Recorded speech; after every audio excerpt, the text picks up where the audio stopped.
paz. Vamos nos sentando, vamos dar início hoje à nossa escola bíblica. Vamos orar para dar início à aula de hoje. Deus bendito, Deus Criador de todas as coisas, Deus justo, santo, todo-poderoso, nós agradecemos ao Pai pela chuva que cai, agradecemos ao Senhor pela semana que o Senhor nos deu, pela vida que há em Cristo Jesus, agradecemos pela Sua santa palavra, pela graça, ó Deus, pelo dom da fé, por Cristo, ó Deus, nós te louvamos e somos gratos, ó Pai. Nos ajude nesta aula hoje a compreender com clareza essa doutrina tão importante, ó Deus, da nossa justificação por meio da fé. Me auxilia, Pai, com o Teu Santo Espírito a expor com clareza e fidelidade a Tua palavra, essa doutrina, e ajude também, Pai, os meus irmãos a compreenderem. Em nome de Cristo, nós oramos. Amém. Amém. Muito bom, irmãos. Estou apanhando hoje da parte tecnológica aqui, mas acho que agora a gente vai conseguir se alinhar. Então, nossa aula hoje começa com revisão, exatamente, correção da lição de casa. Muito bem, então na semana passada nós deixamos um material com os irmãos a respeito da doutrina que nós estudamos, que foi sola gratia, somente a graça, exatamente. Então você pega o seu material aí, se você não tem, olha o que está do seu lado ali para você revisar e poder participar desse momento de revisão das perguntas. É importante, tá bom? Isso ajuda a gravar o que nós estudamos durante a semana. Os estudos estão sempre sendo distribuídos com 6 perguntas. Então é algo bem facinho, dá para você fazer uma por dia, do sábado, da segunda ao sábado, e no domingo está aqui conosco para a gente fazer a revisão. A primeira pergunta nós já respondemos juntos na semana passada, que era em Romanos 5,12, como a Bíblia descreve os efeitos do pecado de Adão e Eva e toda a humanidade. Qual é o efeito do pecado? A morte, exatamente. A pergunta de número 2 diz o seguinte: de acordo com Romanos 3, 10 a 12, qual a condição de todos os seres humanos por sua natureza? Quem me ajuda? Vamos lá. Morte, decadência e injustiça. Quem pode ler para a gente Romanos 3, 10 a 12? Tem que sempre checar nas escrituras. Essa foi a doutrina número 1.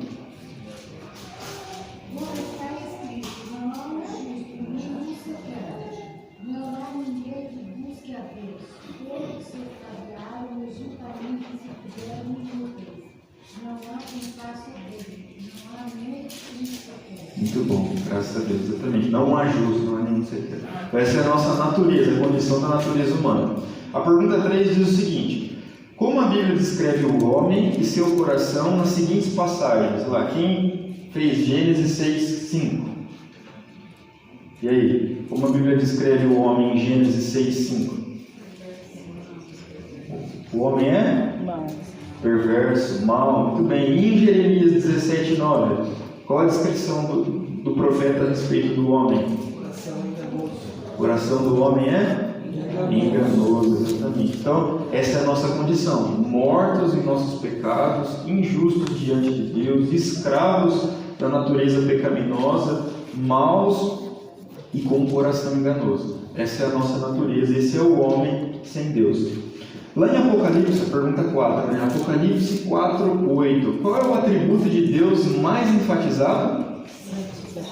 Santidade. Quantas vezes nós vemos a palavra santo nesse trecho? 3 vezes. A Bíblia fala que Deus é santo, santo, santo. Então esse é um dos atributos do nosso Deus, Ele é santo. E sendo Deus santo, a próxima pergunta faz o seguinte, né? Conforme Romanos 1,18, qual é a sua reação contra toda impiedade e injustiça dos homens? Romanos 1,18. Qual é a resposta? O Deus santo, qual é a reação dele diante do pecado? Ira. Ou seja, todos os homens mortos, escravos ao pecado, eles estão sob a ira justa de Deus. Esse é o fim, né, dos homens sem Cristo. A ira justa de Deus pelos seus pecados, pela sua natureza morta. E a última pergunta é: se nós estamos mortos e possuímos um coração continuamente mau e escravizado ao pecado, qual a única forma de sermos salvos da justa ira de Deus, de acordo com Efésios 2:8? Qual é a única forma? Pela graça. Graça. O que diz lá em Efésios 2:8? Pela graça sois. Pela graça sois salvos. Muito bem, exatamente. Então, exatamente, muito bem. Muito bom, fico feliz que os irmãos puderam nos ajudar, né, a repassar essas perguntas. São simples, mas elas ajudam muito, tá? Não deixe de fazer e já vão receber a lição de casa dessa semana. Pastor Bruno, só deixa um. Isso. Guardem, é uma folhinha bem simples. A estrutura desse material que o presbitério preparou, irmãos, ela é sempre a seguinte: nós temos artigos das confissões de fé. Nós estamos usando a confissão de fé de New Hampshire, que foi a confissão que nós como igreja subscrevemos, e a confissão batista de 1689. Então nós colocamos ali, vinculamos, né, ao material os artigos da confissão que tratam do tema estudado. Na sequência nós temos as perguntas e por fim uma recomendação de livros. Um dos livros que nós estamos recomendando aí para a leitura complementar é esse aqui, ó, Bases da Fé Cristã, 20 fundamentos que todo cristão precisa entender. Então esses temas que nós estamos tratando nas aulas, sobre, por exemplo, somente a Escritura, a Palavra de Deus, hoje nós vamos falar sobre justificação, graça, todos esses temas são abordados aqui nesse livro. É um livro bom, ele não é extenso e trata com uma boa maneira essas doutrinas importantes aí para todo cristão saber, tá bom? Então use esse material que o presbitério preparou, ele vai me ajudar no aprendizado que nós estamos estudando. Eu queria que a gente lesse junto ali esse texto. A partir da aula de hoje eu queria repetir essa frase aí com os irmãos, porque ela resume todo o conteúdo que nós estamos aprendendo nesses domingos. Vamos ler juntos então? Nas Escrituras somente somos ensinados que a salvação vem pela graça somente, por meio da fé somente, que nos é dada como um dom de Deus, através de Cristo somente, para a glória de Deus somente. Esses são os 5 solas. Perceberam como a gente usou somente em todas as frases? Então, pela Escritura, sola Escritura. A salvação vem pela graça, sola gratia. Por meio da fé, sola fide. Nos é dada como um dom de Deus, através de Cristo, solos Cristo, para a glória de Deus somente, sola Deu glória. Então, os princípios que nós estamos estudando, os princípios da reforma são resumidos nessa frase aí. Nós vamos começar a inculcá-lo para nos ajudar a interpretar esses ensinos. Então, relembrando um pouquinho, nesses domingos de outubro e o 1º de novembro, nós estamos estudando sobre a reforma protestante. A reforma ela aconteceu em 1517, né, o seu marco principal, que foi quando Lutero foi até a igreja do castelo de Wittenberg, na Alemanha, e pregou lá na porta da igreja as suas 95 teses. Quando Lutero fez isso, a sua intenção não era dividir a igreja. Pelo contrário, como o próprio nome do movimento diz, a sua ideia era reformar a igreja. E os credos e confissões, né, básicos, tanto da teologia que Lutero foi estudando, junto com os outros reformadores, elas sintetizadas, elas podem ser sintetizadas, né, todos esses aspectos teológicos, no que nós conhecemos como os 5 solas. Como nós falamos, os 5 solas são resumidos em só a Escritura, só a graça, só a fé, somente Cristo e somente Deus a glória. E na aula de hoje nós vamos tratar sobre a doutrina sola fide. Somos justificados somente pela fé. O Dr. Martin Lloyd-Jones, citando Lutero, ele fala o seguinte: não há doutrina mais importante para a teologia evangélica do que a doutrina da justificação somente pela fé. O Martinho Lutero definia essa doutrina como sendo o artigo que determinava se uma igreja ela estava de pé ou se ela estava caindo. Compreender corretamente a doutrina da justificação somente pela fé, na visão de Lutero, era algo determinante para a vida da igreja. Vamos então aprofundar um pouquinho mais no contexto histórico desse tema e o que envolvia essa doutrina no século XVI, que foi quando a reforma ela foi ali iniciada.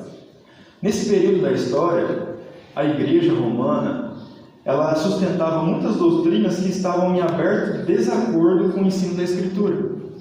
E houve muita controvérsia sobre muitos itens importantíssimos da teologia cristã. Nós já vimos dois. A Igreja colocava em pé de igualdade, por exemplo, a tradição e o magistério com a Escritura Sagrada. E diante disso os reformadores lutaram. Somente as Escrituras. Nada tem autoridade soberana sobre nós além das Escrituras. Não é as Escrituras e o magistério, os líderes da Igreja e a tradição. Não. A única fonte de autoridade suprema sobre a vida do crente é a Sagrada Escritura. Mas além desse erro doutrinário, né, que a Igreja propagava, haviam outros. E o estopim da reforma ele estava diretamente relacionado ao tema da salvação.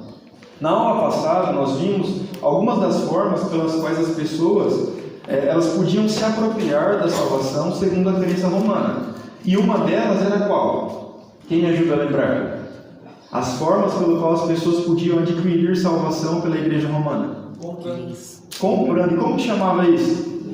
Indulgências. Exatamente. A Igreja passou a ensinar na sua história que as pessoas podiam comprar a sua salvação, ou podiam comprar um mérito, reduzir a sua pena diante de Deus por meio da compra dessas cartas que eram feitas pelos sacerdotes da Igreja.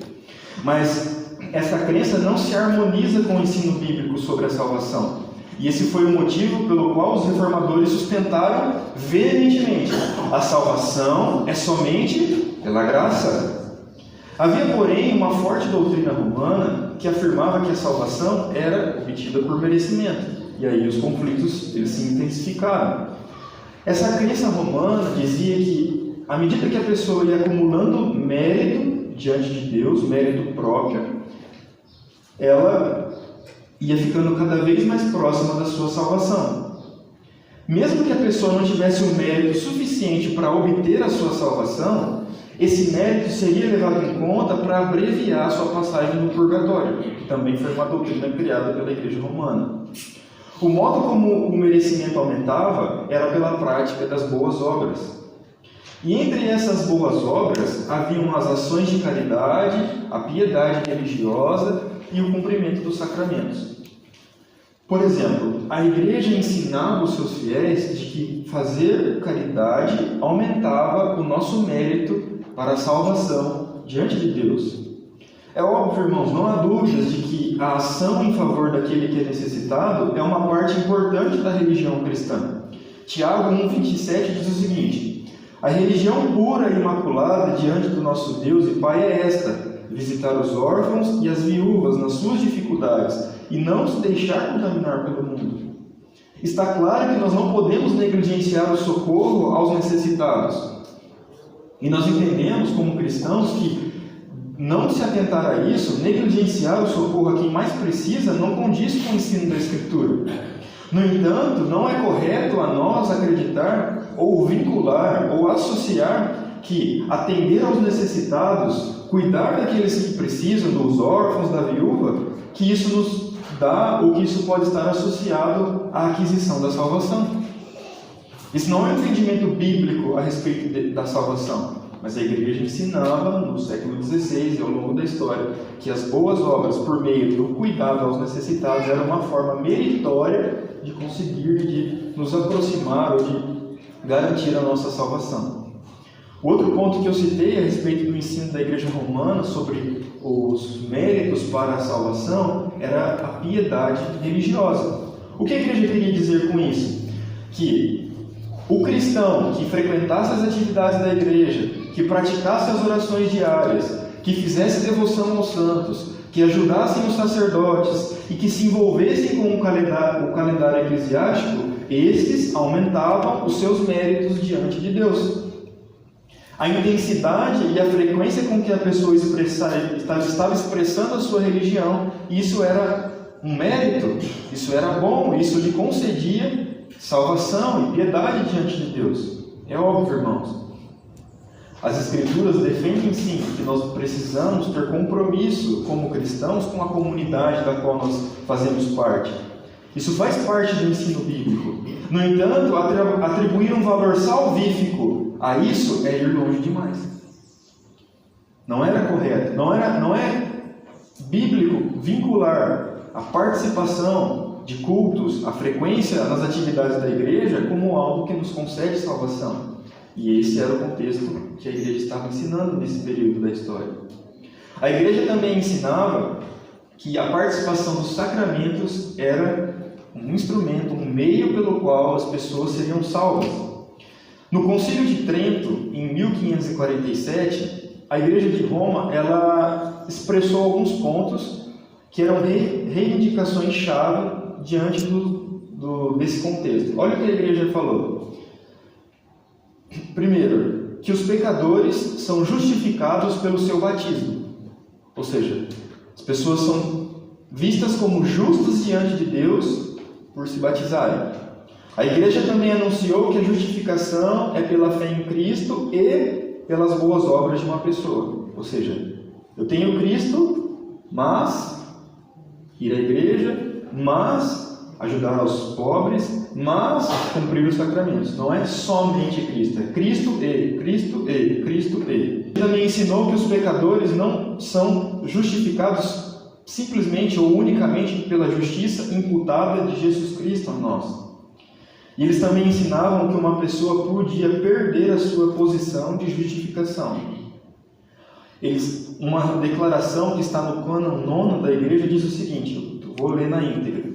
Se alguém disser que o pecador é justificado somente pela fé, ou seja, que não é necessária nenhuma outra forma de cooperação para que ele obtenha a graça da justificação, e que em nenhum sentido é necessário que ele faça a preparação e seja eliminado por um movimento de sua própria vontade, seja anátema. Foi isso que a igreja falou a respeito da nossa justificação. A igreja claramente condenou o princípio, a doutrina sola fide. A igreja romana não confessou que os pecadores são justificados somente pela fé. E Lutero era atormentado por isso. Irmãos, Lutero havia tentado de tudo. Lutero, ele ficava atormentado por essa questão da sua justiça diante de Deus. Ele chegou a dormir sobre um chão duro. Ele jejuava continuamente. Ele subia escadarias em Roma de joelhos em oração. Ele ia até monastérios. Ele fazia disciplinas com o seu próprio corpo. Ele ficava confessando os seus pecados continuamente. Ele ia às missas. Ele fazia várias boas obras. Mas o seu coração nunca estava em paz com Deus. Ele não sentia paz. Ele fazia tudo isso, mas não conseguia encontrar a paz diante de Deus. O pensamento da justiça de Deus sobre ele o atormentava, o perseguia. Olha o que Lutero fala, eu estou lendo aqui as palavras dele. Eu odiava a expressão justiça de Deus, pois o uso e o costume de todos os professores me havia ensinado a entendê-la filosoficamente como justiça formal ou ativa, segundo a qual Deus é justo e castiga os pecadores injustos. Eu não amava o Deus justo, que pune os pecadores. Ao contrário, eu o odiava. No imaginário de Lutero e de tantos outros cristãos daquele momento da história, havia a crença de que a fonte da sua justificação era pela graça de Deus. Eles não negavam isso, mas que para receber essa graça era necessário méritos humanos. E Lutero não conseguia, ele tentava por todos os meios e não sentia paz, não se sentia justo diante de Deus. Porque ele pensava, ok, eu subi de joelhos numa escadaria, eu ajudei o pobre, eu vim às missas, mas eu não sou justo. O justo juiz irá me condenar, porque eu peco, eu continuo pecando. Ele era atormentado por esse tema. E provavelmente ele fez a pergunta: se esses meios que a igreja ensina não são suficientes para obter paz com Deus, o justo juiz, Como então eu posso receber a justiça de Deus? E aqui eu coloco algumas perguntas para nós refletirmos. A salvação depende de parte de Deus ou totalmente de Deus? Deus contribui com um sacrifício substituinte de Cristo e o homem contribui com a sua fé? Então, a pergunta: Deus contribui com o sacrifício substituinte de Cristo e o homem contribui com a sua fé? Não. E aí? Ou a fé também é um dom de Deus? O homem mantém um pouquinho da glória para si, ou a capacidade de acreditar, ou toda a glória vai para Deus? Lutero estava pensando nessas coisas. Como posso eu ser justificado diante de Deus? Para responder essas perguntas, irmãos, com clareza, nós precisamos nos voltar para as Escrituras. A primeira doutrina que nós estudamos foi somente as Escrituras. Então nós precisamos nos voltar para a Escritura para compreender com clareza como nós podemos ser justificados diante de Deus. O apóstolo Paulo estabelece uma ordem na qual as bênçãos da salvação advêm aos cristãos quando ele escreve lá em Romanos 8,30. E os que predestinou, a eles também chamou. E os que chamou, a eles justificou. E os que justificou, a eles também glorificou. No nosso estudo sobre a confissão de fé de New Hampshire, nós tratamos sobre as doutrinas da predestinação e do chamado eficaz. Hoje nós não vamos falar sobre elas, que são temas que Paulo escolhe ali. Hoje nós vamos tratar especificamente sobre o que Deus faz depois de efetivamente chamar alguém e após essa pessoa responder positivamente em arrependimento e fé salvadora a seu chamado. Nós iremos tratar sobre a doutrina da justificação pela fé somente. E a primeira pergunta, então, voltada para essa doutrina, é: o que é justificação? Uma palavra importante. O que é justificação? Quando os irmãos pensam sobre justificação, o que vem à mente? Justiça.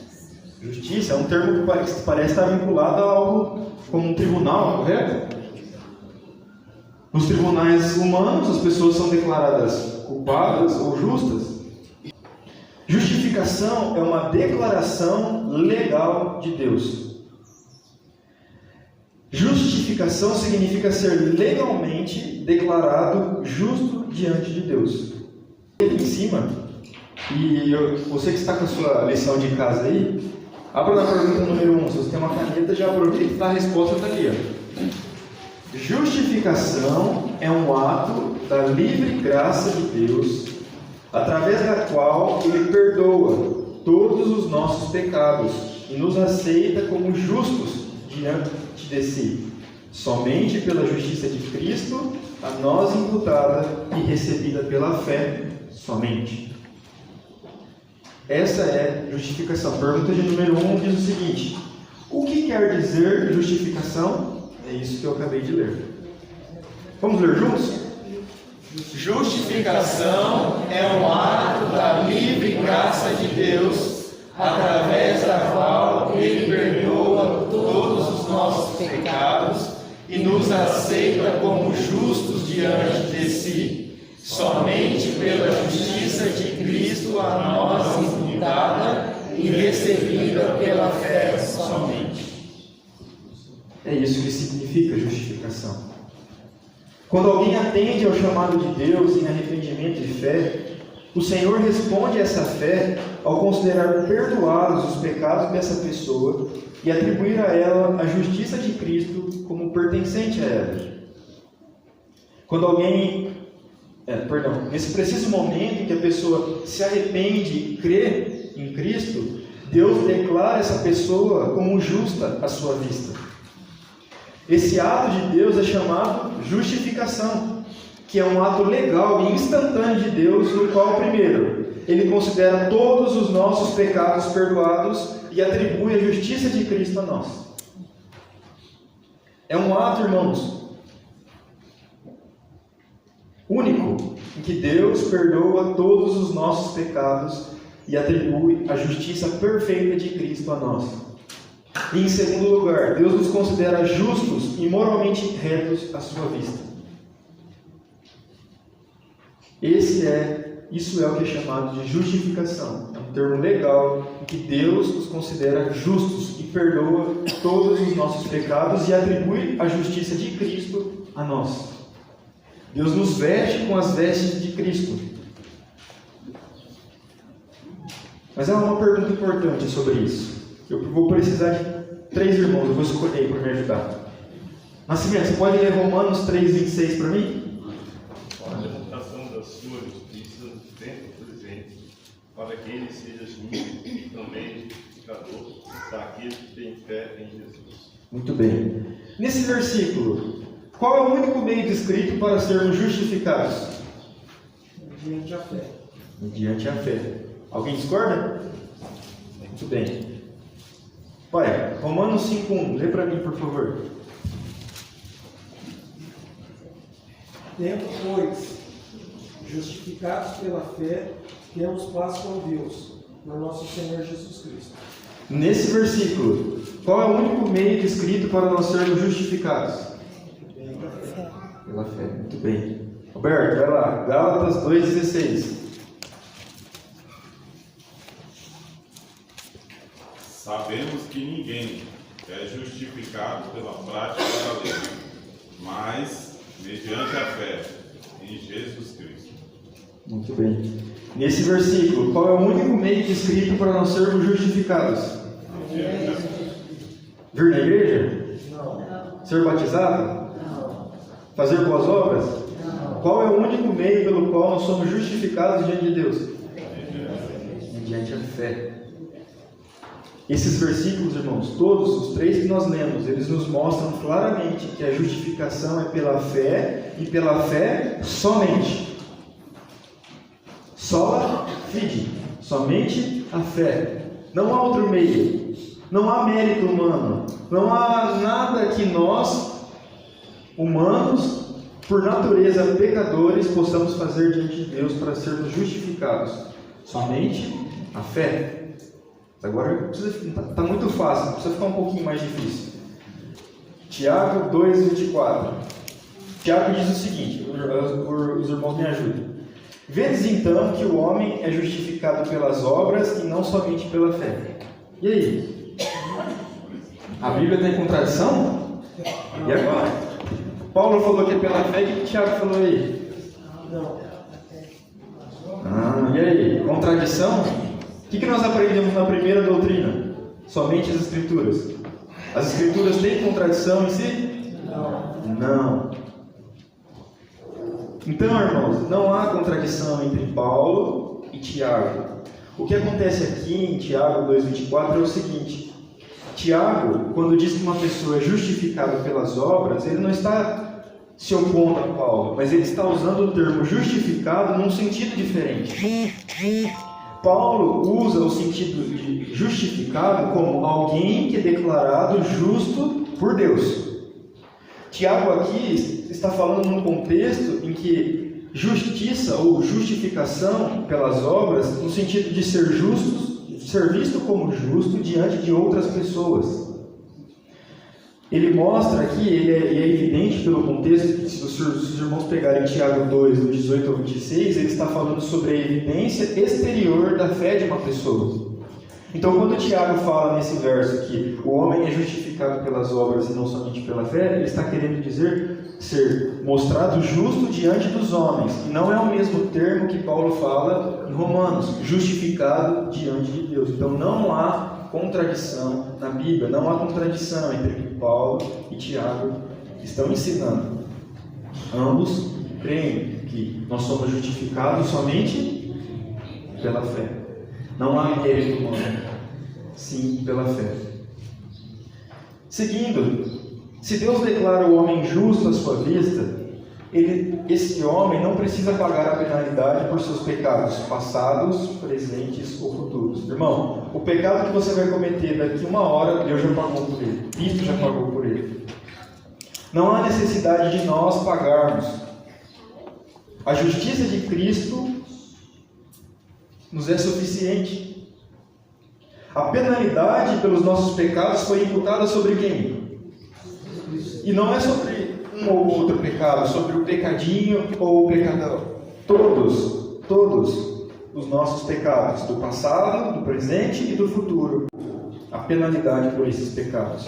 Paulo escreve, portanto, essa notícia é maravilhosa para nós, de que nós recebemos a justiça de Cristo. Paulo fala em Romanos 8:1. Portanto, agora já não há condenação alguma para os que estão em Cristo Jesus. Nós somos declarados justos pela graça por meio da fé. Paulo diz um pouco adiante, lá no verso 33, quem trará alguma acusação contra os escolhidos de Deus? É Deus quem os justifica. Aqueles a quem Deus justificou obtêm pleno perdão dos seus pecados.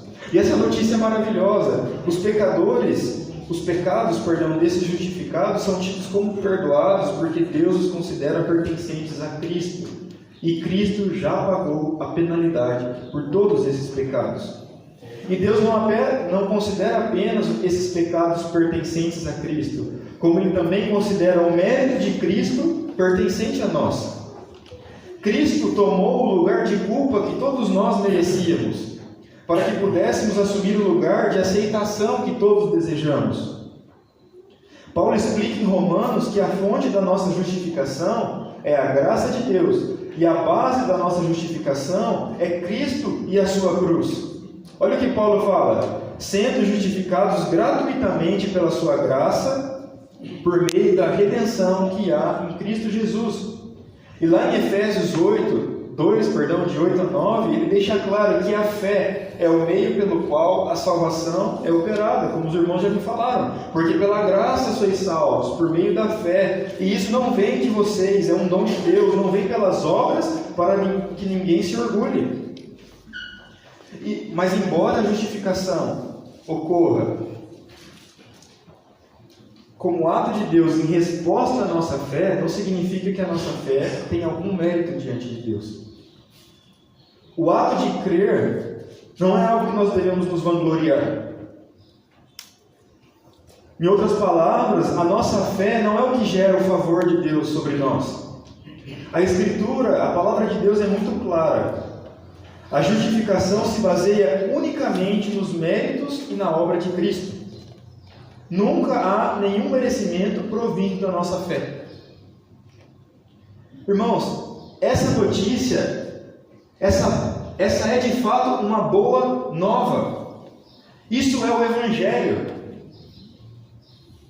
Porque isso significa que nós não precisamos criar valor ou fazer pagamentos pelos nossos pecados, porque Cristo pagou, Cristo zerou a dívida que nós não poderíamos pagar. Essa notícia, ela deve nos alegrar, ela deve trazer paz em nosso coração. Nós podemos olhar para Deus através de Cristo, a fim de que Ele livremente nos dê aquilo que nós sabemos que não podemos lhe dar. E essa paz, essa alegria, esse contentamento foi como uma luz para Lutero. E essa luz raiou sobre a vida dele quando ele estava lendo Romanos. Ele leu Romanos 1,17, em que Paulo diz o seguinte: pois a justiça de Deus se revela no Evangelho, de fé em fé, como está escrito, o justo viverá pela fé. Lembra? Qual era a condição de Lutero? Perturbado, ele ficava impaciente. Como posso eu ser considerado justo diante de Deus? Isso tirava a sua paz. Mas quando ele entendeu pela graça do Espírito Santo, isso lhe trouxe paz. Entendeu que a sua justificação era somente pela fé. Ele viu pela primeira vez que a justiça que Paulo tinha em mente não era uma justiça punitiva que condena os pecadores, mas uma justiça que Deus livremente concede aos pecadores com base nos méritos de Cristo, e a qual os pecadores recebem pela fé. Lutero viu na Escritura, só na Escritura, que a doutrina da justificação pela graça, sola gratia, através da fé somente, sola fide, por causa de Cristo somente, solos Cristo, era o coração do Evangelho. e se tornava para ele uma porta aberta para o paraíso, um portão para o céu. Foi isso que Lutero conseguiu compreender através de seu estudo e pela graça de Deus em sua vida. A frase justificação pela fé somente foi a chave que abriu o entendimento de toda a Bíblia para Lutero. Olha o que Lutero diz em suas palavras: eu fora tomado por uma extraordinária paixão em conhecer a Paulo na Epístola aos Romanos. Deus teve misericórdia de mim. Dia e noite eu andava meditando, até que por fim observei a relação entre as palavras. A justiça de Deus é nele revelada, como está escrito: o justo vive de fé. Aí passei a compreender a justiça de Deus como sendo uma justiça pela qual o justo vive através da dádiva de Deus, ou seja, da fé. Comecei a entender que o sentido é o seguinte: o Evangelho é revelado a justiça de Deus, isto é, a passiva, através da qual o Deus misericordioso nos justifica pela fé, como está escrito: o justo vive por fé. Então, me senti como renascido e entrei pelos portões abertos do próprio paraíso.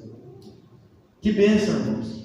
E eu finalizo com uma citação que Paulo usou na semana passada, o pastor Paulo aqui da igreja, de Lutero. Ele diz o seguinte: portanto, meu querido irmão, aprenda a Cristo e o aprenda crucificado.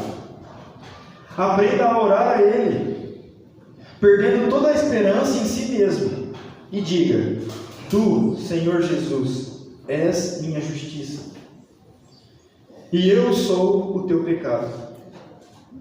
Tomaste em ti o que não era, e deste o que não sou. Que essa seja a nossa oração. Amém, irmãos? Amém. Compartilhar mais materiais, a gente pode se programar também para complementar esse estudo de hoje com outros. Não deixem de fazer a lição de casa, é muito importante. Aqui vai falar sobre a justificação, sobre a fé salvadora. Tem perguntas com versículos bíblicos que vão ajudar também a reforçar o que nós aprendemos hoje, tá bom? Vamos ao café depois do culto. Deus abençoe.